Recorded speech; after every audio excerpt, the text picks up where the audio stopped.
Good morning. Morning.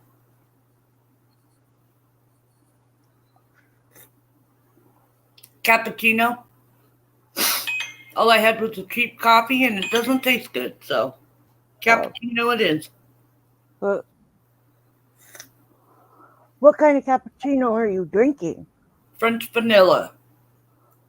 I have uh, the mocha. I love the mocha.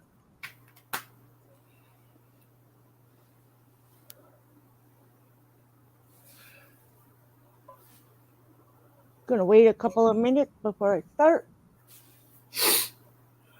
Let people come in.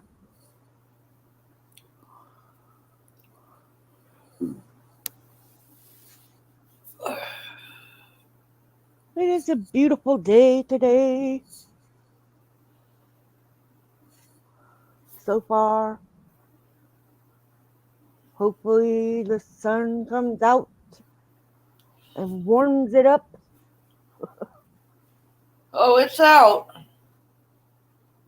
Just not very bright. Yeah, it's overcast today. I think.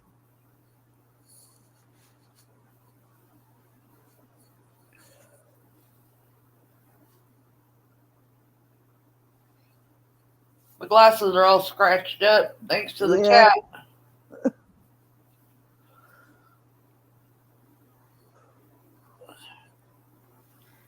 I'm still not used to them. You will be.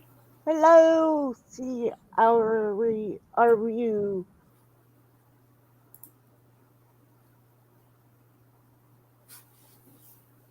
Hello, hello, hello. Thank you, Roy and Becky Travels, for the raid. I appreciate your kind words this morning. And hello, Dolly. I'm so happy to be able to do this for other people that need the help and such. And Ava's meditation, thank you for coming in. And we find that meditation plays a part in our AA journeys as well. Yes. Yes, it does.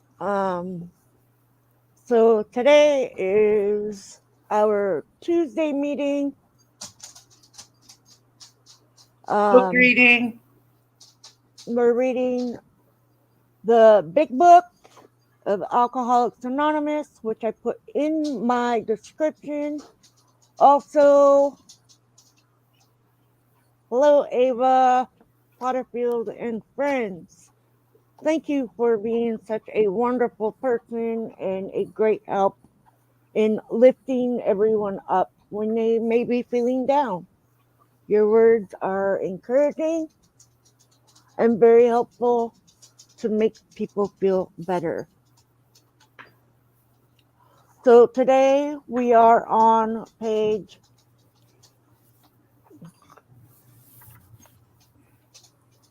22 in the chapter 2. There is a solution.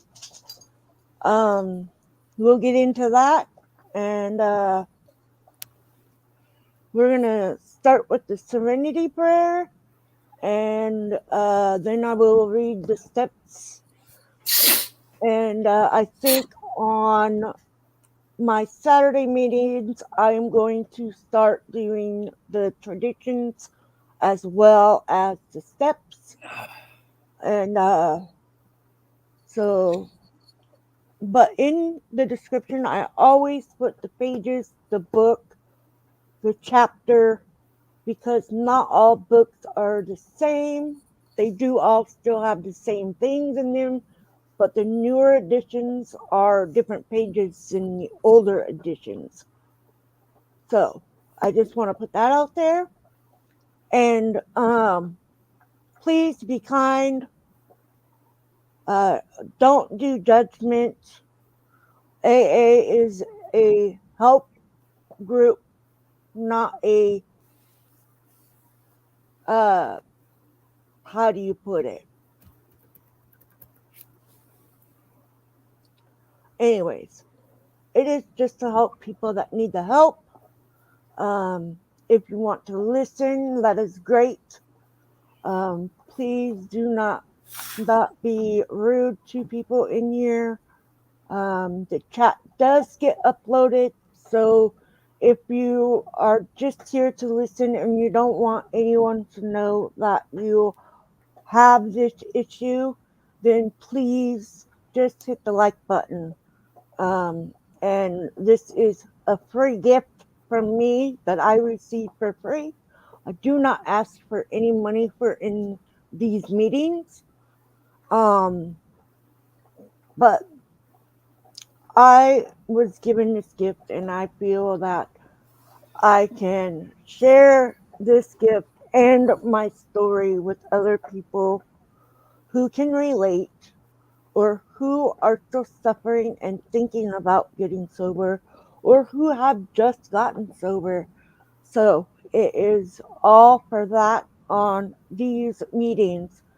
So I do also do a Wednesday live stream at 7 a.m. in the morning, right after Ava Potterfield and Friends. But I will not be having the slash AA on that. I will change that for those days. Um, but we're going to go ahead and get into our meeting. So we start off with the Serenity Prayer and then get into the books. God, grant me the serenity to accept the things I cannot change, the courage to change the things I can, and the wisdom to know the difference. I have to put my glasses up because I can't see to read with them on.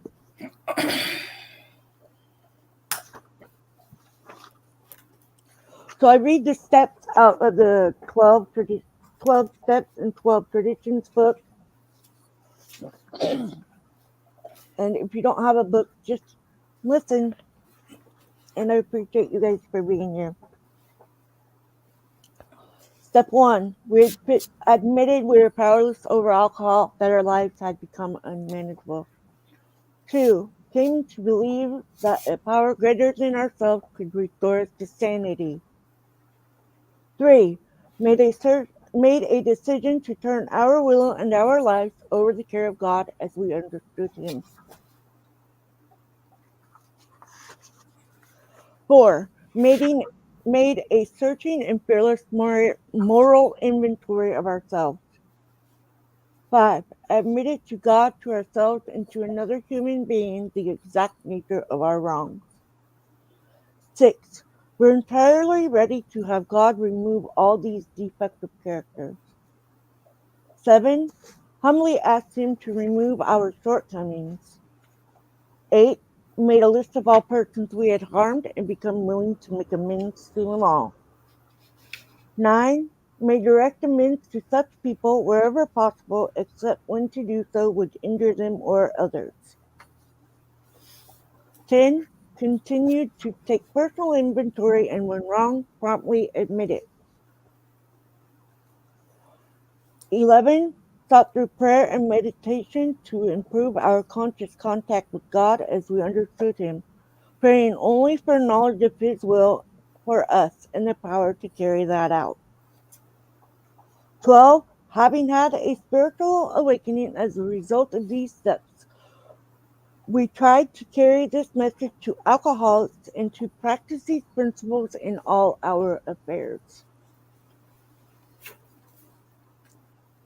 The big book. That's what we call it. We are on page 22 of chapter 2. We will start at This is by. This is by no means a comprehensive picture of the true alcoholic, as our behavior patterns vary. But this description should identify him roughly. Why does he behave like this? If hundreds of experiences have shown him that one drink means another debacle with all its attendant suffering and humiliation. Why is it he takes that one drink? Why can't he stay on the water wagon? What has become of the common sense and willpower that he still sometimes displays with respect to others' matter? Can you guys hear her good?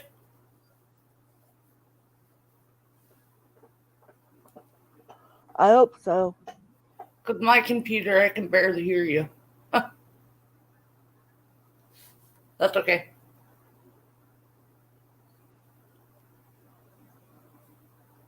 Go ahead. Does his phone. Perhaps there never will be a full answer to these questions. Opinions vary considerably, as to why the alcoholic repeats differently once a certain point is reached. Little can be done for him. We cannot answer the riddle. We know that while the alcoholic keeps away from drink, as he may do for months or years, he reacts much like other men. We are equally positive that once he takes any alcohol whatever into his system, something happens, both in the bodily and mental sense, which makes it virtually impossible for him to stop. The experience of any alcoholic will abundantly confirm this. These observations would be academic and pointless if our friends never took the first drink, thereby setting the terrible cycle in motion. Therefore, the main problem of the alcoholic centers in his mind rather than in his body. If you ask him why he started on that last bender, the chances are he will offer you any one of 100 alibis. Sometimes these excuses have a certain plausibility, but none of them really make sense in the light of the havoc an alcoholic drinking bout creates. They sound like the philosophy of the man who, having a headache, beats himself on the head with a hammer so that he can't feel the ache. If you draw this fal- fallacious, fallacious reasoning to the attention of an alcoholic, he will laugh it off or become irritable or irritated and refuse to talk. Once in a while, he may tell the truth, and the truth, strange to say, is usually that he has no more idea why he took that first drink than you have. Some drinkers have excuses with which they are satisfied part of the time, but in their heart they really do not know why they do it. Once this malady has a real hold, they are a baffled lot. There is the obsession that somehow, someday, they will beat the game, but they often suspect they are down for the count. How true this is, few realize in a vague way. Their families and friends sense that these drinkers are abnormal, but everybody hopefully awaits the day when the sufferer will rouse himself from his lethargy and assert his power of will. The tragic truth is that if the man be a real alcoholic, the happy day may not arrive. He has lost control. At a certain point in the drinking of every alcoholic, he passes into a state where the most powerful desire to stop drinking is of absolutely no avail. This tragic situation has already arrived in practically every case long before it is suspected. The fact is that most alcoholics, for reasons yet obscure, have lost the power of choice in drink. Our so-called willpower becomes practically non-existent. We are unable at certain times to bring into our consciousness with sufficient force the memory of the suffering and humiliation of even a week or a month ago. We are without defense against the first drink. The almost certain consequences that follow taking even a glass of beer do not crowd into the mind to deter us. If these thoughts occur, they are hazy and readily supplanted with the old threadbare idea that this time we shall handle ourselves like other people. Keep one from putting his... there is a complete failure of the kind of defense that keeps one from putting his hand on a hot stove. The alcoholic may say to himself in the most casual way, "It won't burn me this time, so here's how." Or perhaps he doesn't think at all. How often have some of us begun to drink in this nonchalant way, and after the third or fourth pounded on the bar and said to ourselves, "For God's sake, how do I ever get started again?" Only to have that thought supplanted by, "Well, I'll stop with the sixth drink." Or what's the use anyhow?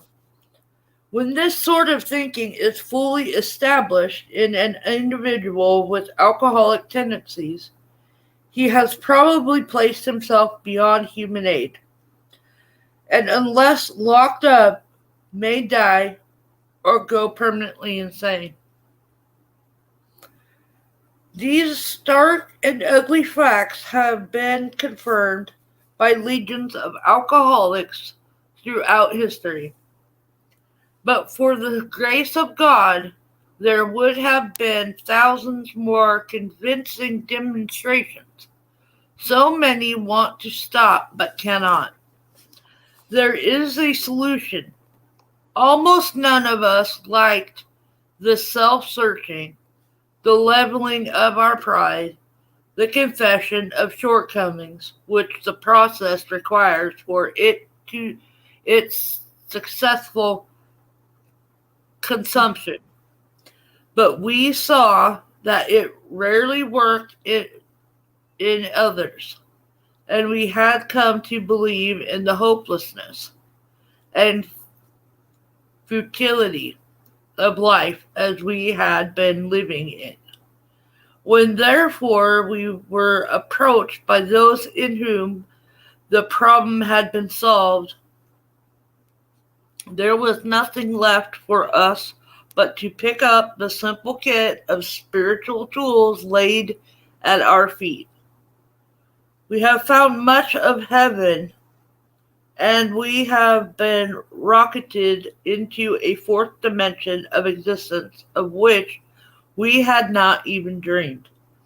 The great fact is, this is nothing less, that we have had deep and effective spiritual experiences which have revolutionized our whole attitude towards life, toward our fellows, and toward God's universe.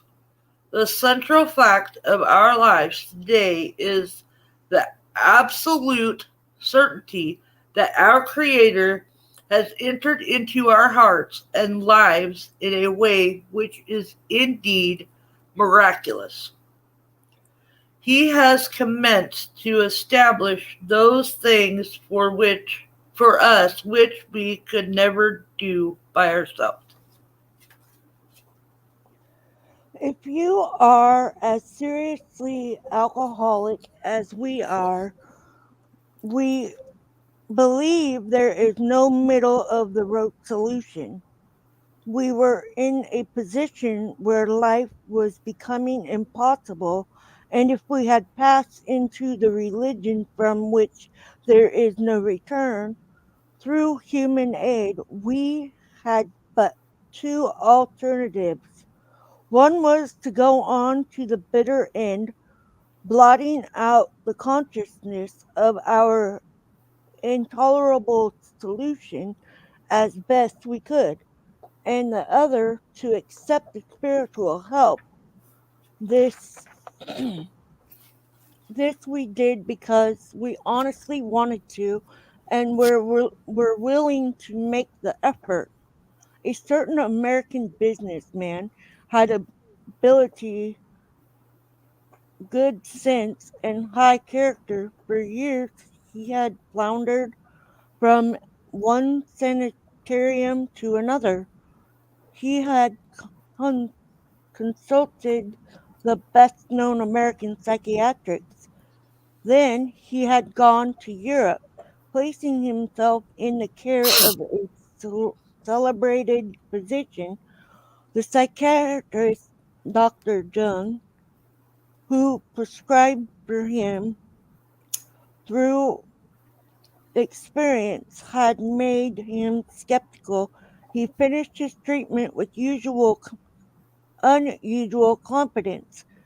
His physical and mental condition were unusually good. Above all, he believed he had acquired such a profound knowledge of the inner workings of his mind and its hidden springs that relapse was unthinkable. Nevertheless, he was drunk in a short time. More baffling still, he could give himself no satisfactory explanation for his fall. So he returned to his doctor, whom he admired, and asked him point blank why he could not recover. He wished above all things to regain self control. He seemed quite rational and well balanced with respect to other problems. Yet he had no control whatever over alcohol. Why was this? He begged the doctor to tell him the whole truth, and he got it. In the doctor's judgment, he was utterly hopeless. He could never regain his position in society, and he would have to place him under lock and key or hire a bodyguard if he expected to live long. This was a great physician's opinion. But this man still lives and is a free man. He does not need a bodyguard, nor is he confined. He can go anywhere on this earth where other free men may go, without disaster, provided he remains willing to maintain a certain simple attitude. Some Some of our alcoholic readers may think they can do without spiritual help.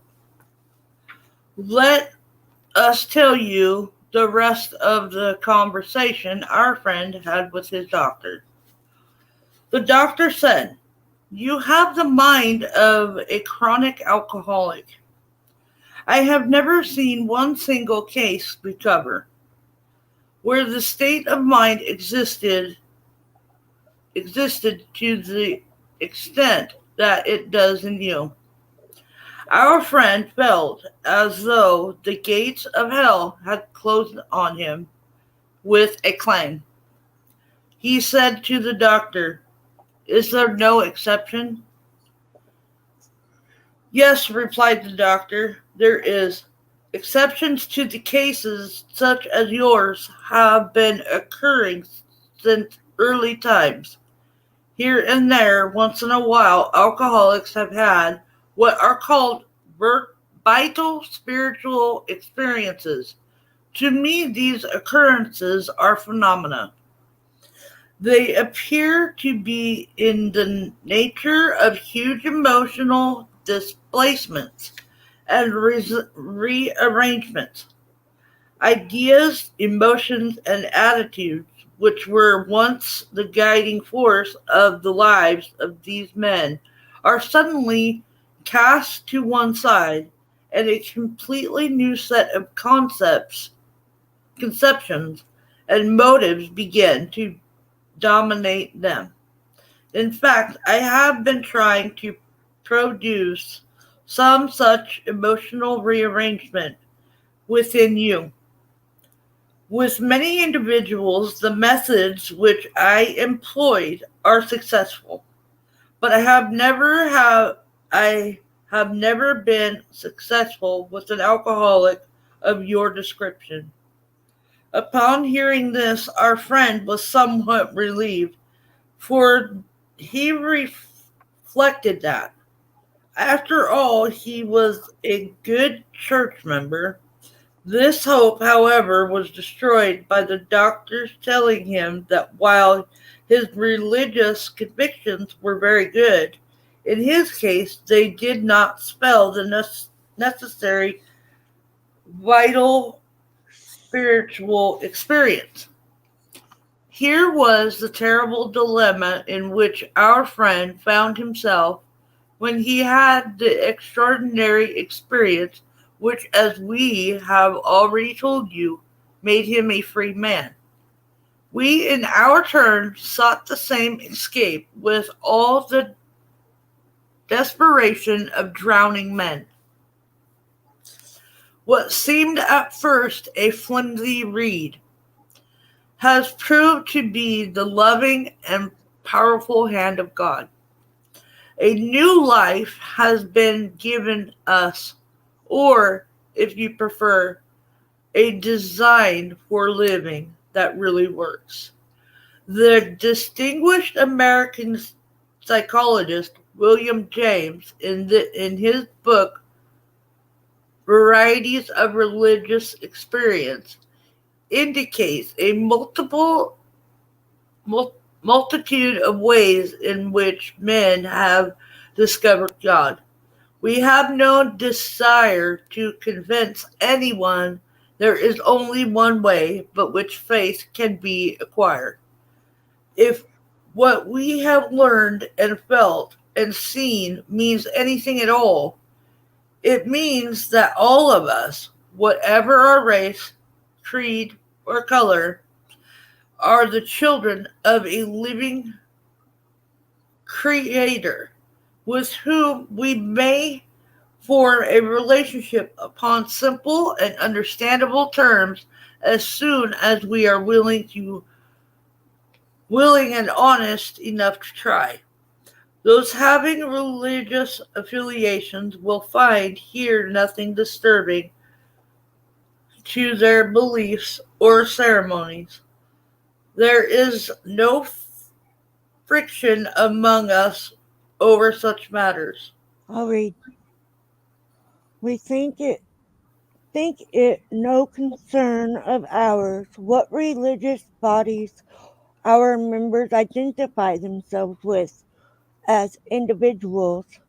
This should be an entirely personal affair which each one decides for himself in the light of past associations or his present choice. Not all of us join religious bodies, but most of us favor such memberships. In the following chapter, there appears to there appears an explanation of alcoholism as we understand it. Then a chapter addressed in agnostic. Many who once were in this class are now among our members. Surprisingly enough, we find such convictions no great obstacle to a spiritual experience.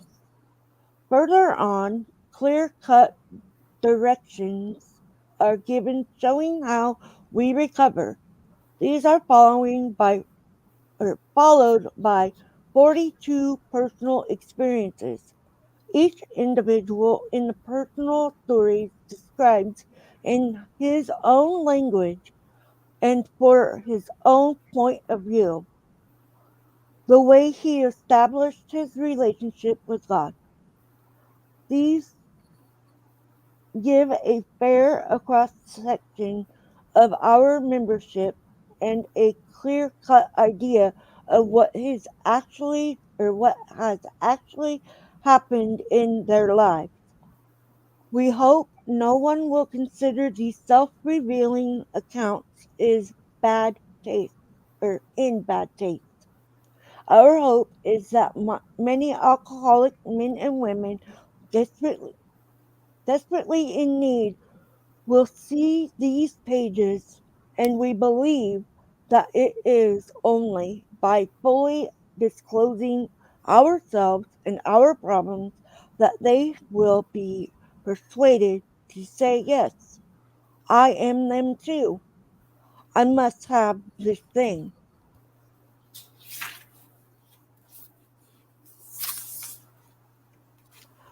I remember that when I first started going to AA, I was like, what the heck?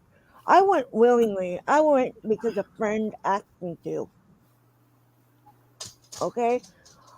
And I was closed off to religion because in my drunken days, I would ask for things to be better for me and being selfish, which is my own fault. I can only control me and the things and the reactions that I do. And when I was drinking, I was mean. I couldn't come up with a plausible story. I made stuff up. And I only know this mostly because people have told me, and I remember a lot. Um, but I wanted to quit drinking. I had quit drinking for a year before this 8 years.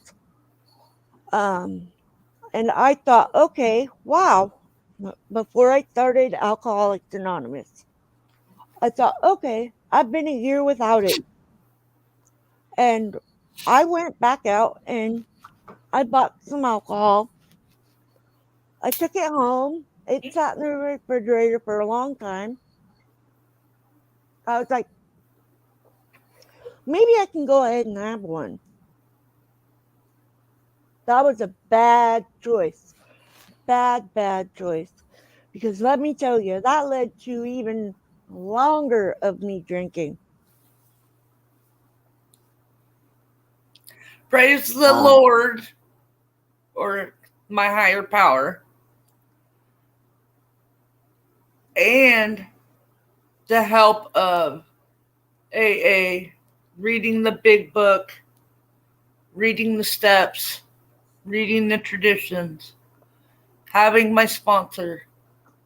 It has all kept me sober. It all has helped me to stay sober. 8 years without a relapse. Knock on wood. Because I know that in this big book, there's stories that I relate to. Just in that one chapter, I had quite a bit highlighted that when I first read it, I related to. And just now reading it again, I relate to it differently. Yes. Yes. Which means it works. But you have to work it. With becoming sober, first of all, you have to admit you're powerless over the alcohol and your life isn't manageable. You might think you're managing it, but really you're not. That was the Um, hardest step for me, was admitting I yeah, was an alcoholic. yeah. I did that the first time that I got sober. I admitted that. Now, I knew that I could end up going back out before that, but I didn't know any of the work that I was going to need to do on myself to stay sober. And that's what this has done. This is doing my steps on a daily basis. Um, Having sponsees. I have two sponsors. Um, when I have problems with things of myself, I reach out to them and say, hey, I'm having a really hard time today. This is how I'm feeling. This is what I'm thinking. And, it's great to have that connection to be able to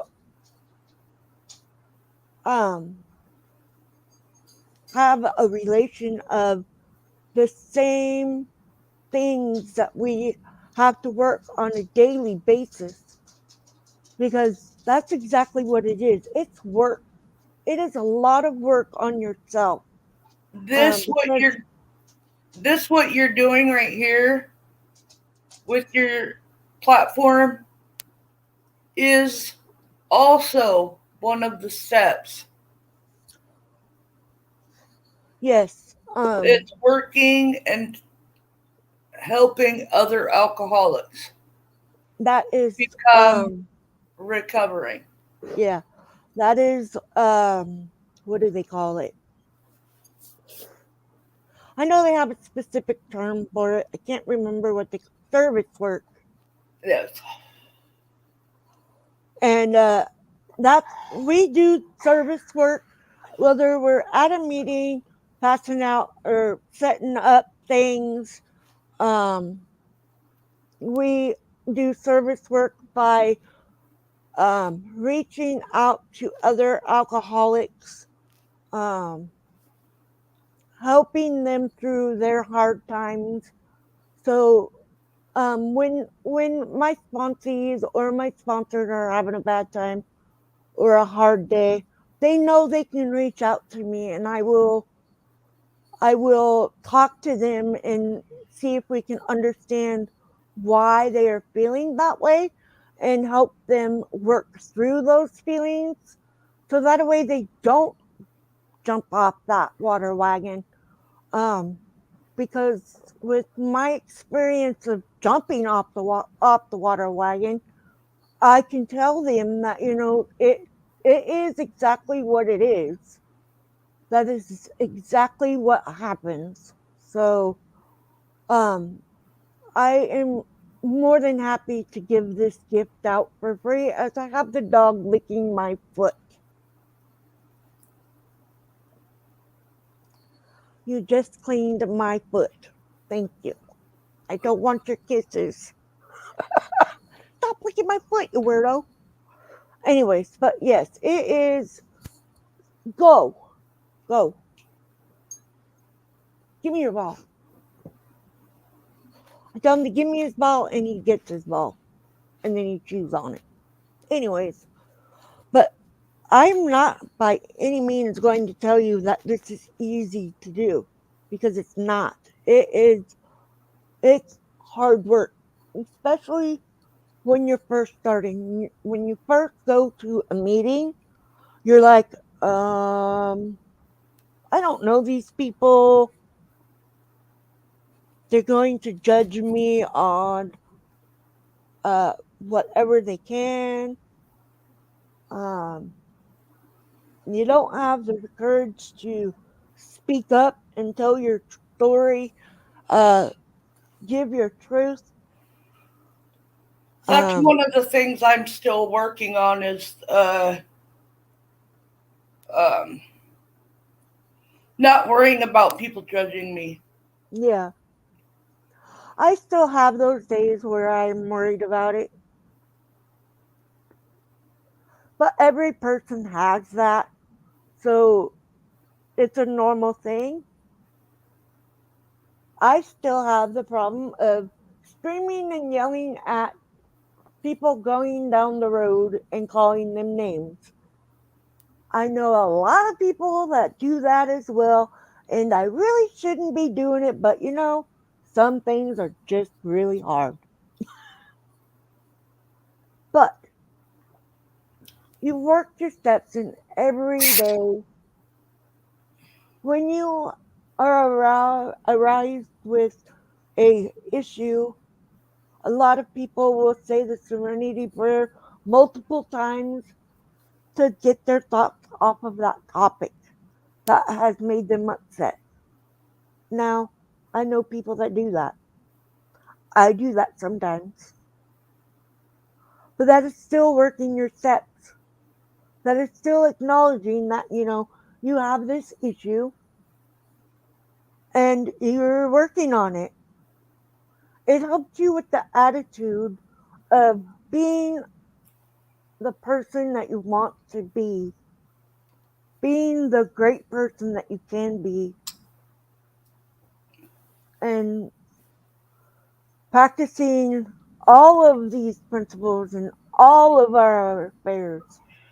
It is a daily work, Yes, it is. daily work. And life doesn't always go your way because you can't control everything. So just laugh it off. Have humility in it. Enjoy it anyways, because later on it's going to be funny because you couldn't control that situation anyways. And that is number 64 in the little book, the 12 steps and 12 traditions. So yeah, it is great.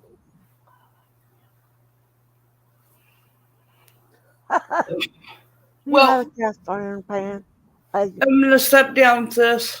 okay. Yeah, it's almost time. It's been 42 minutes and 26 seconds. So, yeah. But I mean, you have to work it every day. And sometimes you just got to go hug a tree or something. I don't know. To go out in nature. Don't hug the tree. Just go out in nature. And nature always is a very great thing to do. If you can't do that, listen to some nature sounds for meditating. Um, Read a book. There's lots of ways that we can redo our clockwork on everything. Um, but this is a great way for me to share a free gift with all of you, and I'm more than happy to do that. This is my quest and my appreciation to what I've gotten from being a member of AA. It helps a lot. It truly does help a lot. And if you're struggling today with your your alcoholism or your whatever else it may be, just know it gets better. And for us here in AA, it's worth every day of being sober. The good days, the bad days, the sad days, the hurtful days. It's all worth being sober for because then you are feeling it with your true emotions, your true feelings, not the drowning out ones with alcohol or whatever it is that you are struggling with. Um, some things you can't change, and we need to realize that. Some things just happen out of your control, and that's what's going to happen, you know? So please just know that I'm glad to be doing this for all of you. I'm glad to be sharing my story with all of you. And I'm glad that I have everyone here. And your addiction is wasabi and chocolate. I don't know about wasabi, but chocolate definitely. Definitely the chocolate. I'll take some chocolate, please. But so yes, please remember to reach out to your friends, even if they don't know. They might know, but more than likely, you're not fooling anyone if you're still drinking. I know I didn't. I thought I did, but I didn't. Please just reach out. Go to a meeting. Meetings are everywhere. I mean, everywhere. Um, get yourself some books. You can get them from an AA meeting. You can purchase them. Most libraries have them for checking out. Please, AA works. And I'm going to say our serenity prayer.